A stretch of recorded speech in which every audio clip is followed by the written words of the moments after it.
busy thinking about what makes lions so interesting. I mean, what's the reason for us to sit here, even though these lions are fast asleep, and we're happy to spend time here and just wait for them to move, obviously see more of them.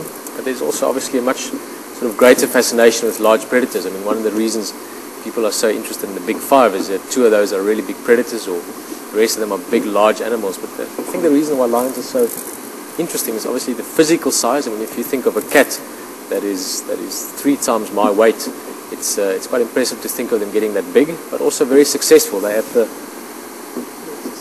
look like they might move a bit, but they're very lazy at the moment. They're also at the very top of the predator list, if you want, or at the top of the food chain.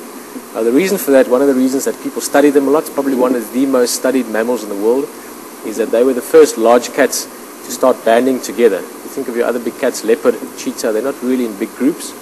And lions were able to band together and figure out both social systems, that they could coexist, in other words, not kill each other the whole time and start fighting, but also to then hunt together so that they can take down larger prey. So they could take down things like buffalo or giraffe, have food sources that they can really depend on. Oh, the male's moving. Let's have a look at him. So both by being very large animals, but not only that, but also by being able to work together in groups, made them so successful. Many different social sort of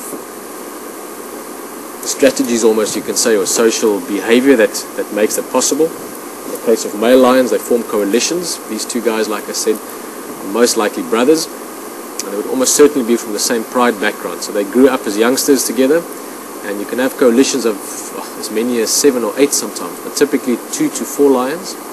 And they grow up together in the pride, and when they're about 2 years old, they get pushed out by the dominant males, and they become sort of nomadic males living in and between other territories of dominant lions. And then when they reach about 4 or 5 years old, they'll start challenging and fighting with other males to gain not so much a female pride as more to say a territory. So they manage to chase other lions off or kill other lions if need be to get their own territory, and with that normally comes a female pride, or the females that have the territory before the other males were there, and that's how the genetics keep on changing over. So if you think of it in a way, almost you've got the males that have a very, very strong bond with each other. As you can see, they're lying very close to each other here. They're obviously very close with each other.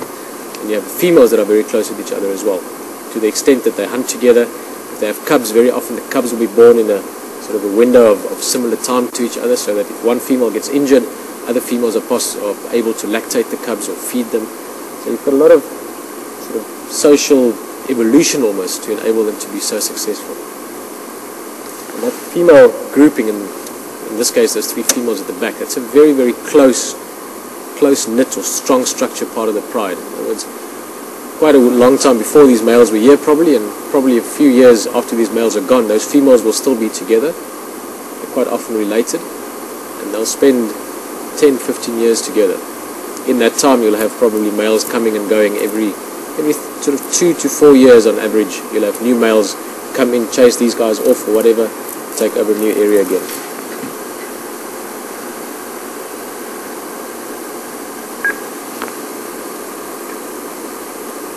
But by far the reason, like I started off with, the main reason these guys are so successful is that they can work together in groups, take down large prey, and also defend themselves. They can defend themselves much better. They can defend themselves against a group of hyenas. If you have 3 or 4 lions together, one lion by itself, if it had a kill or cubs, and there were 4 or 5 hyenas, they wouldn't stand a chance.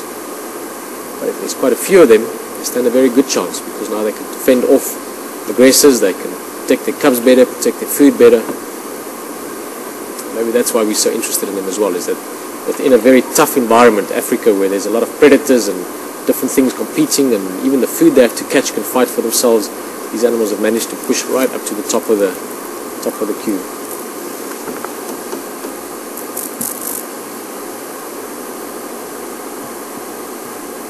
And then, because of that, they can afford to sleep.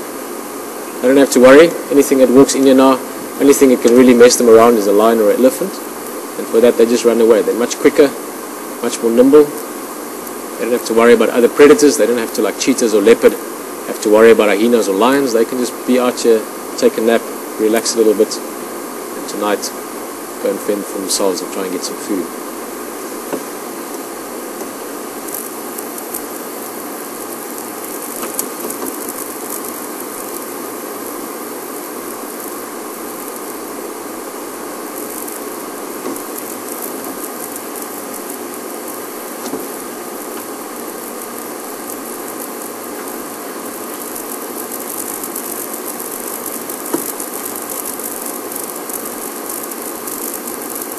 So for the moment, these guys have all very much gone back to what we always call jokingly flat cat. Very much asleep, not even stretching around at the moment. I think we're going to move on slowly. There's another game drive vehicle close by that's going to just come and sit here for a bit. If anything exciting happens, they let us know. We're going to explore a bit more, maybe look for some elephant, and if all things go the way we plan, hopefully if they move in such a way that vehicles can stay with them, maybe try and see them again tonight.